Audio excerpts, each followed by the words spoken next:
നമസ്കാരം. പുതിയ വീഡിയോയിലേക്ക് എല്ലാ മാന്യ പ്രേക്ഷകർക്കും സ്വാഗതം. കുറെ വർഷങ്ങൾക്ക് മുൻപ് എൻ്റെ വീട് ഓടിട്ട ഒരു വീടായിരുന്നു. അന്ന് കുറെ വർഷങ്ങൾ എന്ന് പറഞ്ഞാൽ 20 വർഷത്തിന് മേൽ ആയെന്നാണ് എനിക്ക് എൻ്റെ ഓർമ്മ. എൻ്റെ വീടിന് പിൻവശത്ത് ഒരു കുടംപുളി നിൽപ്പുണ്ടായിരുന്നു. ഒരു രാത്രിയിൽ, വലിയ കാറ്റും മഴയും ഉണ്ടായിരുന്ന ഒരു രാത്രിയിൽ, ഈ കുടംപുളി ഒടിഞ്ഞ് എൻ്റെ വീടിന് മുകളിലേക്ക് വീണു. ഞാനും ഭാര്യയും മറ്റൊരു മുറിയിലായിരുന്നു കിടന്നിരുന്നത്. അതിഭയങ്കരമായ ശബ്ദം കേട്ട് ഞങ്ങൾ ഞെട്ടിപ്പോയി. അന്നേരം രാത്രി ഒരു 11 മണിയെങ്കിലും കഴിഞ്ഞിട്ടുണ്ടാവും. ഈ ശബ്ദം കേട്ട് ഞെട്ടി ഉണർന്ന ഞങ്ങൾ പെട്ടെന്ന് ചാടി എഴുന്നേറ്റു. വീടിനുള്ളിലാണ് ഈ ശബ്ദം കേട്ടതെന്ന് ഞങ്ങൾക്ക് മനസ്സിലായി. വൈദ്യുതിയും നിലച്ചു. ഞാൻ ഒരു ടോർച്ച് എടുത്ത് അടിച്ചുകൊണ്ട് വന്ന് നോക്കിയപ്പോൾ കണ്ട രംഗം എന്നെ ഞെട്ടി. അക്ഷരാർത്ഥത്തിൽ എൻ്റെ ചങ്ക് തകർത്ത് കളഞ്ഞു. എൻ്റെ വീടിൻ്റെ മുകളിലേക്ക് വീണ പുളി കഴുക്കോലും ഓടും പട്ടികയും സർവ്വതും തകർത്തുകൊണ്ട് ഇതാ ഇങ്ങനെ നിൽക്കുകയാണ്. ഒരു ഭൂകമ്പം നടന്നു കഴിയുമ്പോൾ ഉണ്ടാകുന്ന ഒരവസ്ഥ. കോരിച്ചൊരിയുന്ന മഴ പെയ്തുകൊണ്ടിരിക്കുകയാണ്. ഭാഗ്യവശാൽ അടുക്കളയും ഞങ്ങൾ കിടന്ന മുറിയും തകർന്നില്ല. ബാക്കി എല്ലാ മുറികളും ബാത്റൂമും സർവ്വതും ഈ പുളിമരം വീണ് തകർത്ത് കളഞ്ഞു. എനിക്കുണ്ടായ വിഷമം ഒന്നും പറഞ്ഞറിയിക്കാവുന്നതല്ല. ഞാനും ഭാര്യയും മാത്രമേ വീട്ടിലുള്ളൂ. എല്ലാ മുറികളിലും ഒരു വീട്ടിലേക്ക് ആവശ്യമുള്ള എല്ലാ ഫർണിച്ചറുകളും ഉണ്ട്. അലമാരയുണ്ട്, കട്ടിലുണ്ട്, മേശയുണ്ട്. മെത്തയൊക്കെ കിടന്ന് നനയാണ്. ഉടനെ തന്നെ ഈ പുളിങ്കൊമ്പുകൾക്കിടയിലൂടെ ഞാൻ ഇറങ്ങി നടന്ന് ഇത് വാരി മാറ്റാൻ ശ്രമിച്ചപ്പോൾ ഭാര്യ പറഞ്ഞു, ഇപ്പോൾ പോകരുത്, ഇപ്പോഴും ഓട് പൊട്ടി വീണുകൊണ്ടിരിക്കുകയാണ്. പുളി ഈ ഭിത്തിയോട് ചേർന്ന് അമർന്ന് വന്ന് നിന്നിട്ടില്ല. ഇപ്പോഴും പുളി ഇങ്ങോട്ട് ചാഞ്ഞു വന്നുകൊണ്ടിരിക്കുകയാണെന്ന് പറഞ്ഞു. ഏകദേശം 1 മണിക്കൂർ സമയം കഴിഞ്ഞപ്പോൾ ഓടും കഴുക്കോലും പൊട്ടി വീഴുന്ന ശബ്ദം നിലച്ചു. ഭാഗ്യവശാൽ മഴയും അല്പം ശമിച്ചു. ഞാൻ ചെന്ന് നോക്കുമ്പോൾ മെത്തയും അലമാരയിലിരുന്ന വസ്ത്രങ്ങളും പുസ്തകങ്ങൾ, അങ്ങനെ ഓരോന്നും എടുത്തു പറയേണ്ട ആവശ്യമില്ല. സർവ്വ സാധനങ്ങളും നനഞ്ഞു കിടക്കുകയാണ്. ഉടനെ തന്നെ ഞങ്ങൾ ഈ സാധനങ്ങൾ പെറുക്കി ഞങ്ങൾ കിടന്ന ആ മുറിയിലേക്ക് തള്ളി കയറ്റി വെച്ചു. കട്ടിലിന് മുകളിലും കട്ടിലിനടിയിലും ഭിത്തിയിലുള്ള അലമാരിയിലും എല്ലാം ഇത് കുത്തിക്കയറ്റി നിറച്ച് 1 ഇഞ്ച് സ്ഥലമില്ലാതെ ഒരു ഗോഡൗൺ പോലെ ഞങ്ങളുടെ കിടക്കമുറി രൂപം കൊണ്ടു. അത് വലിയ ഒരു സംഭവമായിരുന്നു. ഈ മഴയുടെ ശക്തി കാരണം അയൽക്കാർ പോലും അറിഞ്ഞില്ല. അന്ന് മൊബൈൽ ഫോണൊന്നുമുള്ള കാലമല്ല.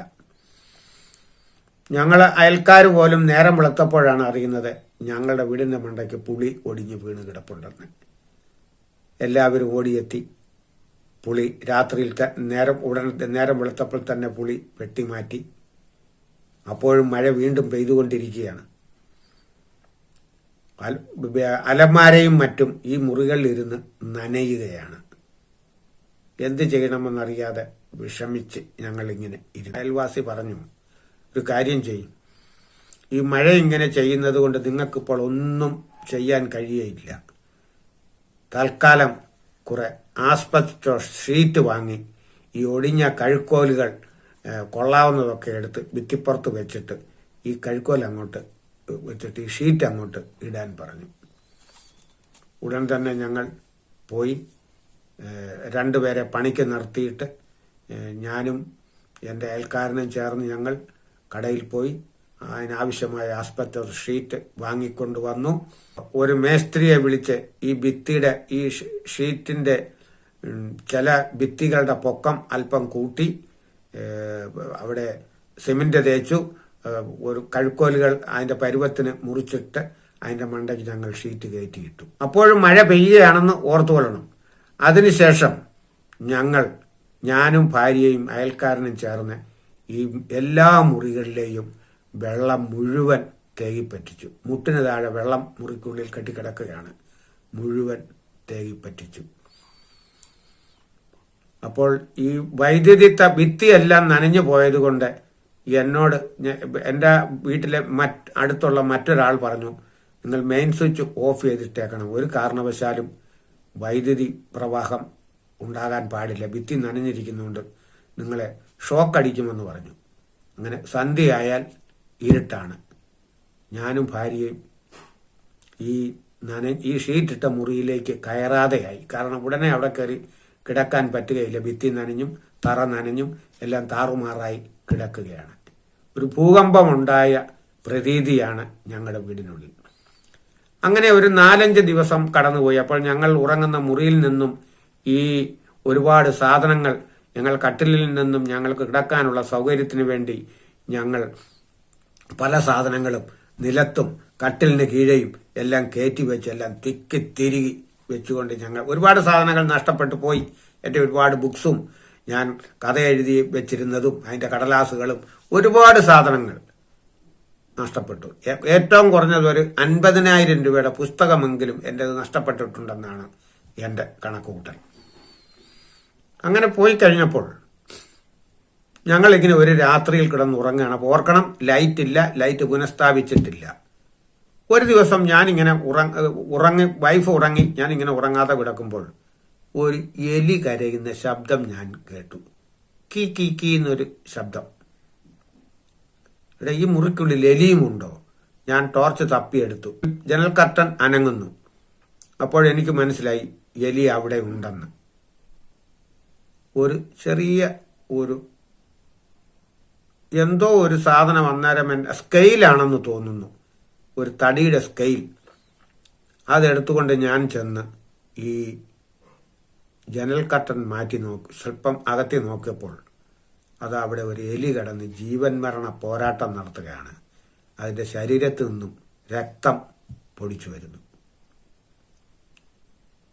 അപ്പോൾ എനിക്ക് മനസ്സിലായി, ഇനിയാണ് ഭീകരത. എനിക്ക് മനസ്സിലായി, ഈ മുറിക്കുള്ളിൽ പാമ്പുണ്ട്. ഈ പാമ്പ് ഈ എലിയെ കടിച്ചതാണ്. ഞാൻ ഉറങ്ങിക്കിടന്ന ഭാര്യയെ വിളിച്ചെഴുന്നേൽപ്പിച്ചു. എടി, നമ്മുടെ ഈ മുറിക്കുള്ളിൽ പാമ്പുണ്ട്. അപ്പോൾ ഒരു എലി അവിടെ ചോര ഒലിപ്പിച്ചുകൊണ്ട് അവിടെ കിടക്കുന്നു. ഇതിനെ പാമ്പ് കടിച്ചതാ, ഉറപ്പാണെന്ന് പറഞ്ഞു. പിന്നെ ഉറങ്ങാൻ പറ്റുമോ? ലൈറ്റുമില്ല. ഈ ടോർച്ച് അടിച്ചുകൊണ്ട് ഞങ്ങൾ നോക്കാവുന്ന സ്ഥലത്തൊക്കെ നോക്കിക്കൊണ്ടിരിക്കുകയാണ്. കണ്ണ് ഒരു സ്ഥലത്തേക്കും എത്തത്തില്ല. അതുപോലെ ഇതിന്റെ കട്ടിലിനടിയിലും സൈഡിലും എല്ലാം ഓരോരോ വസ്തുക്കൾ കുത്തി നിറച്ച് വെച്ചിരിക്കുകയാണ്. പാമ്പുണ്ടെന്ന് മനസ്സിലായി കഴിഞ്ഞപ്പോൾ ഉറങ്ങാൻ പറ്റുമോ? എന്ത് ഉറപ്പിലാണ് ഇനിയും കിടന്നുറങ്ങുന്നത്? ഇനി ഇവിടെ എത്ര എലി കാണും, എത്ര പാമ്പ് കാണും എന്നറിയാൻ കഴിയുന്നില്ല. ഞാൻ ആ ടോർച്ച് അടിച്ചുകൊണ്ട് വെറുതെ ഇങ്ങനെ പല സ്ഥലത്തും ഇങ്ങനെ നോക്കി. പാമ്പിനൊരു പ്രത്യേകതയുണ്ട്. നമ്മുടെ കാൽപ്പെരുമാറ്റം കേട്ട് കഴിഞ്ഞാൽ പാമ്പ് ഓടി ഒളിക്കും. ഞാനിങ്ങനെ കുറെ നേരം ഇങ്ങനെ ടോർച്ച് ഒരു വശത്തേക്ക് തെളിച്ച് വെച്ചുകൊണ്ട് ഇങ്ങനെ ഇരുന്നു. കാരണം ഞങ്ങളുടെ കട്ടിലേക്ക് വന്ന് പാമ്പ് കയറുമെന്ന് അറിയാനൊക്കെ ഇല്ലല്ലോ. അങ്ങനെ ഇരിക്കുമ്പോൾ അതാ പാമ്പിന്റെ ഒരല്പം ശരീരഭാഗം എനിക്ക് കട്ടിലിന്റെ സൈഡിലുള്ള ഒരു ഭിത്തി അലമാരിയുടെ താഴെ കാണാൻ കഴിഞ്ഞു. അതിന്റെ കീഴെയാണെങ്കിൽ ടേബിൾ ലാമ്പ്, അങ്ങനെയുള്ള ഒരുപാട് സാധനങ്ങൾ അതിനടിയിൽ കുത്തി നിറച്ച് വെച്ചിരിക്കുകയാണ്. ഈ ഭിത്തി അലമാരിയുടെ ഏറ്റവും താഴെ 1 ഇഞ്ച് സ്ഥലം അതിനുള്ളില്ല. അതിലേക്കതാ പാമ്പ് കയറി പോകുന്നു. ഞാൻ അതിനെ സൂക്ഷിച്ച് നോക്കിയപ്പോൾ എനിക്ക് മനസ്സിലായി, അതൊരു നിസാരക്കാരനല്ല, അത് ഒന്നാം തരം ഒരു മൂർഖൻ പാമ്പാണ്. ഇനി ഈ മൂർഖൻ പാമ്പ് അവിടെ വീട്ടിനകത്ത് മുറിക്കുള്ളിൽ ഇരിക്കുമ്പോൾ എങ്ങനെ കിടന്നുറങ്ങും? എന്ത് ചെയ്യും? ഞാൻ ഭാര്യയോട് പറഞ്ഞു, നീ പട്ടിക കഷണം എടുത്തുകൊണ്ട് വരാൻ പറഞ്ഞു. അപ്പോഴാണ് പ്രശ്നം. എങ്ങനെ പോകും? ഈ ലൈറ്റ് കൊടുത്തു കഴിഞ്ഞാൽ ഈ പാമ്പ് എങ്ങോട്ട് പോകുമെന്ന് അറിയാനൊക്കില്ല. അവൾ തപ്പിത്തടഞ്ഞ് അടുക്കളയിൽ വന്ന് അവിടെ ഫ്രിഡ്ജിന്റെ മുകളിൽ ഒരു എമർജൻസി ലാമ്പ് ഉണ്ടായിരുന്നു. ആ എമർജൻസി ലാമ്പ് എടുത്തുകൊണ്ട് ഒരു 4 അടി നീളമുള്ള ഒരു പട്ടിക എടുത്ത് കൊണ്ടുവന്നു. ഞാൻ അവളോട് ടോർച്ച് പാമ്പിനെ കാണിച്ചു, ഞാൻ കൊടുത്തു. അതാ പാമ്പിരിക്കുന്നു. അതിന്റെ ശരീരഭാഗം മാത്രമേ കാണുകയുള്ളൂ. അതിന് എത്ര അടി നീളമുണ്ടെന്നോ എവിടെയാ അതിന്റെ തലയെന്നോ ഒന്നും അറിയില്ല. ഞാൻ വൈഫിനോട് പറഞ്ഞു, ഇതാ നീ ആ സ്ഥലത്തേക്ക് ടോർച്ച് അടിച്ചുകൊണ്ടിരിക്കാൻ പറഞ്ഞു. അവൾ അങ്ങനെ അവിടോട്ട് തന്നെ ടോർച്ച് അടിച്ചുകൊണ്ടിരുന്നു. ഞാൻ ആ പട്ടികയും കൊണ്ട് ഇങ്ങനെ പതുക്കെ ഇങ്ങനെ നോക്കി ചെന്നപ്പോൾ അതിൻ്റെ ഒരു മധ്യഭാഗമെന്ന് തോന്നുന്ന ഒരു സ്ഥലം എനിക്ക് തോന്നി. ഇതിനെ അടിക്കാൻ പട്ടിക ഉയർത്തി ഇതിനെ അടിക്കാൻ പറ്റുകയില്ല. കാരണം ഒരു രീതിയിലും അടിക്കാൻ പറ്റില്ല, കുത്തിപ്പിടിക്കാനേ പറ്റുകയുള്ളൂ. ഞാൻ അതിനെ ഒരു ഉദ്ദേശം വെച്ച് അതിനെ കുത്തിപ്പിടിച്ചു. കുത്തിയപ്പോഴേക്കും ആ പാമ്പ് നല്ല വണ്ണമുള്ള പാമ്പായിരുന്നു. അവൻ ഈ പട്ടികയിലേക്ക് തിരിഞ്ഞു വന്നങ്ങോട്ട് കടിക്കാൻ തുടങ്ങി. ചീറ്റി കടിക്കുകയാണ്. എൻ്റെ കൈ അല്പം അയഞ്ഞു പോയാൽ എന്ത് സംഭവിക്കുമെന്ന് ഞങ്ങൾക്ക് പോലും അറിഞ്ഞുകൂടാ. അങ്ങനെ ഇരിക്കുമ്പോൾ അതാ അടുത്ത ടെസ്റ്റ്. ഇത് ഇലക്ട്രിക് ടോർച്ചിനൊരു പ്രത്യേകതയുണ്ട്. ഇത് നമ്മുടെ ബാറ്ററി ടോർച്ച് പോലെ പതുക്കെ അല്ല അണയുന്നത്. ഒറ്റ അടിക്ക് ഈ ലൈറ്റ് അങ്ങ് അണഞ്ഞു പോകും. ലൈറ്റ് അണഞ്ഞു. ഞാൻ ഈ പാമ്പിനെ കുത്തിപ്പിടിച്ചിരിക്കുകയാണ്. ഉടനെ ഭാര്യ വീണ്ടും പോയി അവിടെ അടുക്കളയിൽ കത്തി നിന്ന് എമർജൻസി ലാമ്പ് എടുത്തുകൊണ്ട് വന്നു. ആ ലാമ്പ് എടുത്തുകൊണ്ട് വന്നിട്ട് ഞാൻ ഈ കുത്തിപ്പിടിച്ചിരിക്കുന്ന ഈ പട്ടിയെ അവളുടെ കയ്യിൽ കൊടുത്തിട്ട് ഞാൻ പറഞ്ഞു, നീ അതിശക്തമായി ഇതിനെ കുത്തിപ്പിടിച്ചു കൊള്ളണം. ഇതിന്റെ ഈ തലയെ ഇനിയും ഈ തല തകർത്തെങ്കിലേ ഈ പാമ്പിനെ ഇനി ഒതുക്കാൻ ഒക്കുള്ളൂ. പട്ടിക അയച്ചിട്ട് മാറ്റി കുത്താൻ നോക്കിയാൽ പാമ്പ് രക്ഷപ്പെടും. അവൾക്കാണെങ്കിൽ പേടിയുമാണ്. ഞാൻ ഈ പട്ടിയെ അവളുടെ കയ്യിൽ കൊടുത്തിട്ട് ബലമായി സർവ്വശക്തിയും എടുത്ത് അമർത്തി പിടിച്ചുകൊള്ളെന്നും പറഞ്ഞിട്ട് അമർത്തി പിടിപ്പിച്ചുകൊണ്ട് ഞാൻ അടുത്ത പട്ടിയെ കഷ്ണം എടുത്തുകൊണ്ട് വന്നു. അടുത്ത പട്ടിയെ കഷ്ണം എടുത്തുകൊണ്ട് വന്നിട്ട് ഈ പട്ടികയിൽ കൊത്താൻ തുടങ്ങി. ആ പട്ടികയിൽ കൊത്താൻ തുടങ്ങിയപ്പോൾ അതിനെ വളരെ തന്ത്രപൂർവ്വം ചേർത്ത് പിടിച്ച് അതിൻ്റെ തല ഭിത്തിയോട് ചേർത്ത് അമർത്തി പിടിച്ചു. കുറെ സമയം കഴിഞ്ഞപ്പോൾ അതിൻ്റെ ചലനം നിലച്ചു. അപ്പോൾ ഞാൻ ഭാര്യയോട് പറഞ്ഞു, അതിൻ്റെ മധ്യഭാഗത്ത് നടുവിൽ കുത്തിപ്പിടിച്ചിരിക്കുന്ന പട്ടിയെ ഒന്ന് അയച്ചു നോക്കാൻ പറഞ്ഞു. അയച്ചപ്പോൾ അത് അനങ്ങുന്നില്ല. പിന്നെ ഞങ്ങൾ വീണ്ടും സംശയം മാറ്റാൻ വേണ്ടി തലയിലും മറ്റ് സ്ഥലങ്ങളിലും വീണ്ടും അമർന്നി കുത്തി അതിനെ കൊന്നു. ഇന്നാണെങ്കിൽ അത് കേസാകുമായിരുന്നു. അന്ന് പാമ്പിനെ കൊല്ലുന്നത് കേസ് അല്ലാത്ത ഒരു കാലഘട്ടത്തിലായിരുന്നു ഈ സംഭവം നടന്നത്. അങ്ങനെ പാമ്പിന്റെ കൂടെ ഒരാഴ്ച ഞാനും എൻ്റെ ഭാര്യയും ഒരു മുറിക്കുള്ളിൽ കിടന്നു. ഒരു മൂർഖനോടൊപ്പം, അതിൻ്റെ ഇരയായ ഇലിയോടൊപ്പവും.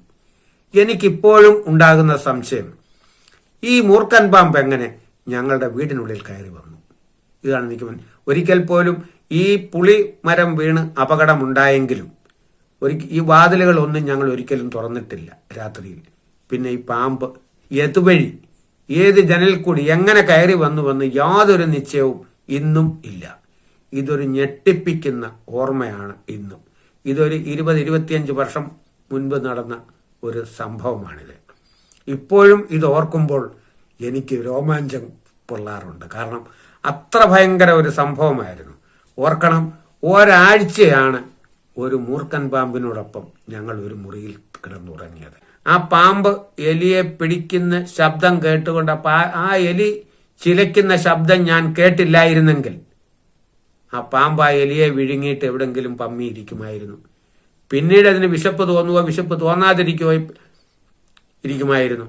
എപ്പോഴെങ്കിലും ഇതൊന്നും അറിയാതെ നടക്കുന്ന ഞങ്ങളെ അതിന്റെ ശരീരത്തിൽ ഞങ്ങൾ ചവിട്ടുകയും അത് കഴിക്കുകയും ചെയ്യുമായിരുന്നു.